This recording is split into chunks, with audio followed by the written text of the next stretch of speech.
les amis, je suis très heureuse de vous retrouver pour une nouvelle vidéo. Aujourd'hui je vais vous parler des livres que j'ai lus dernièrement. Donc axés, spiritualité, développement personnel, ésotérisme. Alors pour commencer, je vais vous parler du livre Après de Stéphane Alix. Donc Stéphane Alix, je ne le présente plus. C'est le fondateur de l'INRES, c'est un journaliste. Je me souviens d'il y a quelques années en arrière, je regardais vraiment ses reportages à la télé. Il cherchait vraiment du rationnel dans ce qui a priori ne l'était pas. Et il se rendait compte qu'il n'y en avait pas finalement. Qu'il y avait des expériences qui étaient beaucoup plus subtiles. J'avais été vraiment séduite par son livre Le Test. En fait, lorsque son père est décédé, il a caché des objets dans son cercueil. Lui seul savait quels objets étaient cachés à l'intérieur. Et ensuite, il a demandé à son père, depuis l'au-delà, de dire au médium que Stéphane allait consulter quels objets étaient cachés dans son cercueil, en fait. Ce livre, il est absolument merveilleux. J'avais fait une review déjà dessus, je vous invite à la regarder si vous ne l'avez pas déjà vue. Et donc, dans le même style, on a Après. Cette fois-ci, c'est un recueil de témoignages des personnes qui ont perdu des êtres chers et de manifestations de ces êtres chers depuis l'au-delà, en fait. Il y a cette plume de Stéphane Alix qui rend le récit passionnant. Alors, j'ai bien aimé donc les témoignages écrits par Stéphane Alix, les réflexions spirituelles aussi. J'ai aimé le fait qu'il y ait un médium expérimenté qui explique des phénomènes. Et vraiment, à travers ce récit, on se rend compte que c'est vraiment des gens lambda, en fait, qui vont témoigner. C'est pas des gens qui sont dans la spiritualité. Et c'est des gens qui ont quand même vécu des expériences extraordinaires, de la preuve de la survivance de l'âme de leurs défunts. Et ce qui est drôle, c'est que du coup, ils s'intéressent pas à tout ça, donc ils sont pas sensibilisés à tout ça, ils ont pas entendu déjà des récits à propos de tout ça. On retrouve des similitudes entre tous les témoignages. Vraiment, ça c'est un livre qui prouve la survivance de l'âme. En lisant ce livre, j'ai vu beaucoup de similitudes avec mes expériences de vie personnelles également. Et ce qui est beau dans ce livre, c'est que on se rend compte que de la souffrance naît l'amour. Bon, je dois vous avouer que j'ai laissé passer quelques larmes quand même à la lecture de certaines expériences, de certains témoignages. Et ce que j'aime aussi, c'est que Stéphane Alix va analyser les expériences des gens et il va faire des associations avec ses propres expériences à lui. Donc c'est vraiment un livre qui est très très riche. Il se lit mais vraiment facilement, c'est super intéressant, ça je vous le conseille. Je pense que c'est l'un de mes coups de cœur des derniers livres que j'ai lus en tout cas. Alors dans le même esprit et toujours pour rester dans l'au-delà, j'ai reçu le livre d'Ethan Moore. Donc Ethan, c'est quelqu'un que je côtoie depuis de nombreuses années sur les réseaux sociaux. Je l'avais découvert dans un reportage, dans Tellement Vrai. Oui, à l'époque, j'étais assez cliente de ce genre d'émission. Plus maintenant, je regarde même plus la télé. C'est vrai que je l'avais découvert là et j'avais commencé à le suivre à partir de ce moment-là. Et au fur et à mesure des années, j'ai trouvé vraiment qu'il avait évolué de façon positive, qu'il avait aiguisé ses capacités. Au départ, il faisait que de la cartomancie. Après, il est allé vers de la médiumnité, même s'il était médium déjà depuis longtemps. Et finalement, il a fini par me suivre aussi. Et puis, on a commencé à échanger. Et puis, j'apprécie nos échanges, voilà. C'est une personne que j'apprécie et que je trouve très pro dans ce qu'il fait. Donc là, c'est plus une autobiographie. Alors moi, les autobiographies, j'aime pas du tout. En général, je lis pas. Mais comme c'était Ethan, c'est vrai que j'ai commencé à lire en me disant peut-être que j'irai pas au bout parce que je sais pas, il y a quelque chose dans les autobiographies qui me dérange. Mais là, finalement, ça m'a vraiment beaucoup intéressée. C'est pas parce que je le connais, en fait, c'est vraiment un livre intéressant. Alors ce que j'ai aimé dans ce livre, c'est que Ethan parle à cœur ouvert et on sent toute son humilité à des endroits où on se dit waouh, quel homme, quelle âme plutôt. Et lui, il va se minimiser parce que je dois dire que c'est vraiment un grand voyant, un grand médium. Et j'apprécie tout particulièrement les gens qui abordent la médiumnité de cette façon-là. C'est le cas pour Reynald Roussel. D'ailleurs, il en parle dans son livre. J'ai adoré voir les coulisses avec Reynald Roussel. Je l'admire depuis tellement d'années. Je crois que c'est l'un des premiers médiums à qui j'ai vraiment accordé du crédit. Ce que j'ai aimé aussi dans ce livre, c'est le partage des consultations qu'il a eu. Quelques partages de consultations. C'était vraiment intéressant d'être immergé dans une consultation. J'ai aimé aussi qu'il nous partage ses doutes, ses difficultés, mais aussi ses victoires, sa vision de la vie, de l'au-delà, de la spiritualité. Voilà, c'est plus qu'une autobiographie en fait, c'est aussi un livre guidance parce qu'à travers son expérience, on peut faire des liens avec nos propres expériences. On suit un peu son parcours depuis l'enfance, ensuite les études, comment il en est arrivé là à être voyant, médium, et comment il en a fait une profession aussi. On se rend compte finalement que la dureté de la vie, la souffrance est là pour quelque chose. Et puis tous ces témoignages de l'au-delà, ça réconforte énormément de se dire qu'un monde meilleur existe finalement. bien que notre monde il soit pas si horrible que ça, hein. C'est plus une question de regard. À travers tous ces récits, ça nous conforte dans l'idée que après c'est bien aussi. Ensuite, les livres que je voudrais vous présenter, c'est La sagesse des cristaux de Sandra Kines aux éditions Danaé. Alors ça, c'est une véritable bible des cristaux, des pierres. Donc jusque-là, je m'étais pas vraiment intéressée à la lithothérapie, enfin en tout cas aux vertus des pierres, pas forcément la lithothérapie, mais aux vertus des pierres, sauf lorsque je crée des bijoux en pierres semi-précieuses, parce que je voulais mettre des intentions dans mes bijoux, et du coup j'avais regardé un petit peu sur internet quelles étaient les vertus des pierres que je voulais utiliser, mais sinon pas plus que ça, j'utilisais vraiment pas les pierres dans mon quotidien, et avec ce livre-là, j'ai vraiment envie de le faire, quoi. J'ai vraiment envie que les pierres soient mes alliés du quotidien. Ce que j'aime dans ce livre, déjà il y a un côté histoire qui est vraiment pas mal, hein. On apprend l'histoire des pierres, donc pour la culture générale ça fait pas de mal, mais au-delà de ça c'est vraiment un dictionnaire. Vous avez toutes les pierres qui sont répertoriées, et à l'intérieur vous avez leurs caractéristiques, leurs vertus, leurs éléments associés, le lien astrologique, et pour certaines on vous proposera même des rituels. Donc là, si je regarde par exemple un rituel, vous pourrez ouvrir vos canaux de communication avec les anges grâce à l'angélite, augmenter votre motivation grâce à la chrysobéryl, éloigner les mauvais sorts grâce à la jet, construire l'harmonie dans le foyer grâce à la citrine, renforcer vos aptitudes psychiques grâce à la pierre de lune, laisser partir les émotions néfastes grâce à la lipidolite, stimuler votre créativité grâce au quartz blanc, ou encore lâcher prise avec la sugilite, etc., etc. Je vais vous donner un exemple de rituel, tiens. Là par exemple avec la jade, la pierre de jade, vous avez un petit rituel, donc après toutes ces explications-là, vous avez un petit rituel pour la prospérité, voilà. Arrêtez de faire des souhaits, de rêver, d'attendre que la prospérité entre toute seule dans votre vie. Allez la chercher avec l'énergie du jade pour vous aider. Débarrassez votre hôtel de tout ce qui s'y trouve et allumez-y une bougie verte. Enveloppez un morceau de jade d'un billet de 5 € et attachez-le avec un morceau de fil ou de ruban vert. En même temps, dites 3 fois « Verte pierre enveloppée dans ce billet, entends mon appel, accomplis mon souhait, abondance et prospérité, apporte-les ici, pierre de jade, qu'il en soit ainsi. » Continuez de tenir en main la pierre enveloppée dans le billet tout en visualisant comment vous voulez que la prospérité se manifeste dans votre vie. Laissez-le sur votre autel pendant 3 jours.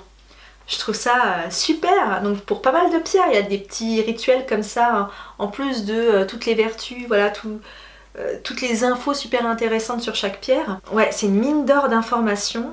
Là par exemple, on a la protection contre la négativité ici, pareil. C'est un petit rituel à faire, sympa. Beaucoup de pierres répertoriées, si ce n'est toutes les pierres connues. Et ensuite, après, vous avez des mots-clés, par exemple cauchemar, et vous avez des pierres associées directement. Clarté, colère, vous avez des pierres associées. Communication, vous avez des pierres associées.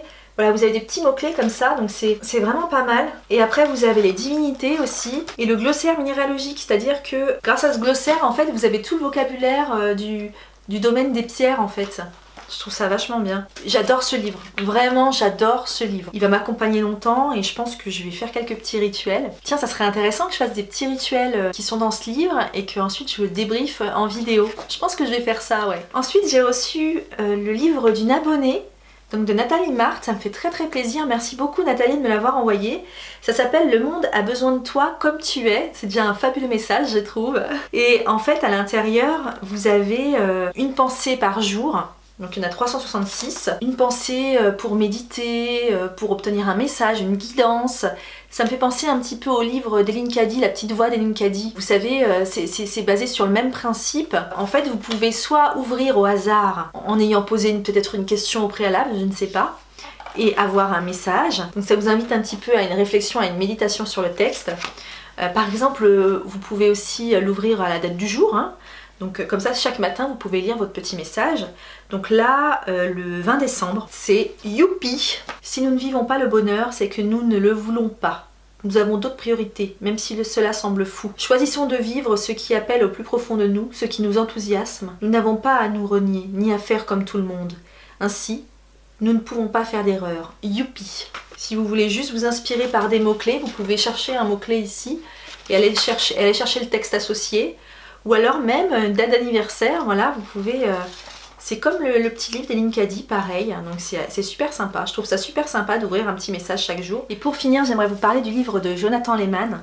donc qui est Journal intime d'un touriste du bonheur. Je l'ai acheté dans mon supermarché. Il me tendait les bras, c'est vrai que j'avais vu passer sur les réseaux sociaux parce que je suis Jonathan Lehman, en tout cas les antisèches du bonheur, c'est sa page Facebook. Et j'ai fait quelques-unes de ses méditations sur Insight Timer, l'application de méditation, et c'est d'ailleurs lui qui m'a donné envie de proposer mes propres méditations sur cette application. Il va partir faire un voyage spirituel en fait. On va découvrir ses doutes, ses pensées. Il se livre mais vraiment en toute intimité. Il n'y a aucune barrière avec Jonathan. Déjà, il écrit comme il parle. On a vraiment l'impression d'écouter un pote parler en fait. Ouais, on part avec lui en Inde.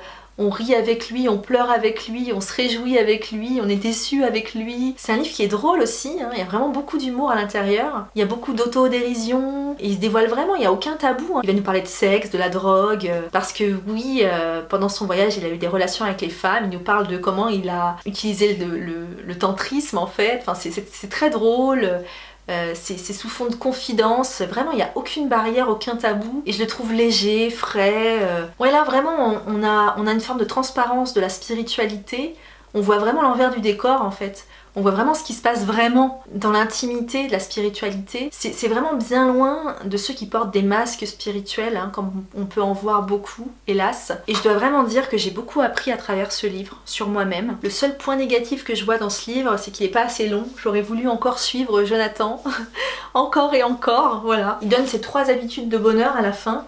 Donc on les retrouve petit à petit dans le livre. Donc c'est les 3 habitudes décrites ici sont les 3 pratiques qui m'ont le plus aidé à transformer mon mental tyrannique en outil de bonheur. Première, la méditation nous apprend à ne pas écouter la voix dans la tête pour mieux accéder à l'ici et maintenant. Les 2 autres, la gratitude et les poubelles mentales, consistent à se servir différemment du mental pour augmenter le nombre de moments de bonheur et diminuer le nombre de moments de résistance à l'instant présent. Donc là la méditation, il va énoncer le problème et il va énoncer la solution. Ensuite, il va parler de la gratitude, le problème, la solution, voilà.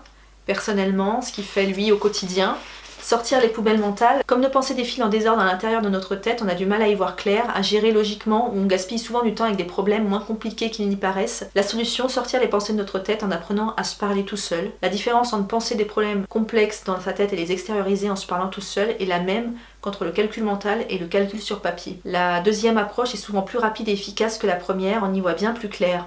Donc en fait, il va écrire tous les matins, il va écrire ce qu'il travaille, il va lâcher sur le papier et pour s'en libérer en fait. Il y a plein d'infos intéressantes dans ce livre. Dans ses conférences, Matt Kahn explique qu'on ne peut trouver l'âme sœur que lorsqu'on ne la cherche plus, que lorsqu'on est devenu sa propre âme sœur, et qu'on se donne à soi-même cet amour qu'on a si souvent recherché à l'extérieur. Paradoxalement, c'est seulement quand on s'aime vraiment, qu'on a appris à chérir sa propre compagnie et sa solitude, qu'on est enfin prêt à avoir une relation amoureuse éveillée. Et ça je le pensais depuis tellement longtemps. Le truc qui change la vie, c'est de s'entraîner à regarder nos peurs comme de l'information, comme des signaux, nous annonçant qu'il existe juste derrière quelque chose d'incroyable, quelque chose d'accessible, si seulement on fait confiance à la vie et qu'on se jette à l'eau.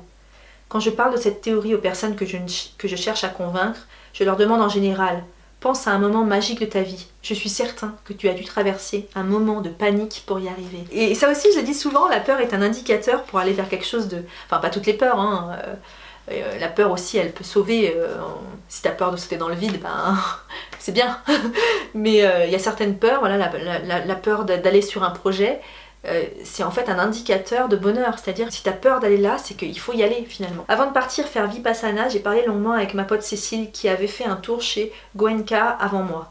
Elle me disait que ces 10 jours sans parole lui avaient fait prendre conscience à quel point, dans la vie quotidienne, on se servait du verbe de façon abusive. Que la plupart du temps, sous prétexte de partager une opinion, on essayait plutôt de persuader l'autre. Et que la majorité des échanges verbaux n'étaient jamais que des compétitions de moi-histoire. Et notamment sur les réseaux sociaux, ça c'est... Avant, je me souviens que je voulais absolument défendre mes opinions sur les réseaux sociaux et ça me prenait la tête parce que toute la journée, la personne réenchérissait. Moi, je réenchérissais et puis ça en finissait jamais et c'était histoire sans fin, quoi. C'était une bataille de croyances, quoi, finalement, qui servait à rien. Le moi histoire est sans doute mon addiction la plus pernicieuse. Cette addiction à une validation extérieure de l'histoire de ma vie. Ce narcissisme qui se préoccupe plus de l'image que je renvoie que de l'amour que je me donne à moi-même. Il est trop bien ce livre. Encore sur le paraître, sur le paraître spirituel, voilà. Je me réveille ce matin et ma colère n'est pas retombée depuis hier. Je me balade dans Amritapuri et je regarde ces occidentaux en blanc tout autour de moi. Certains ont le crâne rasé, ils ressemblent à des moines. J'ai du mal à mettre des mots sur mon sentiment, mais je perçois comme un truc qui cloche. Oui, il y a plein d'amour et de bons sentiments ici, mais beaucoup de paraître aussi. Les gens que je croise s'expriment d'une voix extrêmement douce, comme s'ils ne connaissaient plus que l'amour, comme s'ils étaient arrivés au bout de leur chemin spirituel et qu'ils avaient atteint l'éveil. Et moi, ça m'énerve. On a beaucoup de points en commun tous les deux. Je ne sais pas trop quoi répondre. Depuis mon arrivée, on m'a appris à dire en sanskrit « J'honore le divin en toi, namasté ». Si vous me suivez depuis longtemps, vous savez que j'ai fait plein de vidéos là-dessus avec Anahata, voilà, l'être spirituel. Des vidéos humoristiques, hein, donc je vous invite à les regarder si vous les avez pas vues. En revanche, on ne m'a pas bien expliqué comment dire « je t'emmerde connard ». Auparavant, je pensais que j'étais fort chaque fois que je l'emportais dans les conflits, que je soumettais l'autre ou que j'arrivais à convaincre mon adversaire. Mais la vraie force, ce n'est pas ça, la vraie force, c'est la compassion. C'est beau toutes ces prises de conscience. Il y a plusieurs siècles déjà, des hommes comme Bouddha et Jésus sont arrivés et ont dit « arrêtez de vous prosterner devant des statues, arrêtez de penser que Dieu est extérieur et qu'il va vous punir, mettez de côté vos peurs et cultivez l'amour. Tâchez de voir en l'autre ce qu'il y a de semblable à vous et non ce qu'il y a de différent. Alors seulement vous comprendrez que Dieu est en vous. » Martin est malheureux, c'est sa 2e année ici, mais il ne se sent pas progresser. Je lui demande quelle est sa pratique spirituelle, sa pratique de bonheur. Il me dit qu'il n'en a pas vraiment, il n'arrive pas à méditer. Les prières collectives ne lui parlent pas, alors il ne les pratique pas réellement. En revanche, il y a 4 photos d'Ama dans sa chambre. Il s'habille tout en blanc chaque jour et veille bien à dire « Om Namah Shivaya » au début et à la fin de chaque phrase. C'est ça qui m'interpelle ici, ces personnes qui suivent le folklore mais oublient de faire le travail intérieur nécessaire à un véritable progrès. Pour aider un débutant, je crois qu'il faut avant tout le déculpabiliser quant au fait que de toute façon, il ne pourra pas s'empêcher de gamberger. De nombreuses personnes essaient de méditer en s'imaginant que le but est de s'arrêter de penser, là, tout de suite. Et quand elles se rendent compte qu'elles n'y arrivent pas, ce qui est naturel, elles se découragent et laissent tomber. Ouais, on vous demande pas de pas penser en méditation en fait. Je comprends pas d'où vient cette croyance. J'ai adoré l'écriture, j'ai adoré le fait qu'on a l'impression d'être avec un pote, j'ai adoré le partage d'expériences sincères en fait, ce qu'il a ressenti vraiment. Il est absolument fabuleux ce livre. Il est riche d'enseignements et d'enseignements humains en fait. Pas le truc perché, c'est vraiment l'expérience d'un humain. Dans la spiritualité. Voilà, c'est tout pour aujourd'hui. Je vous dis à très bientôt pour des nouvelles lectures. Dites-moi en commentaire si vous avez lu ces livres et qu'est-ce que vous en avez pensé. Et je vous dis à très bientôt dans une prochaine vidéo. Restez connectés.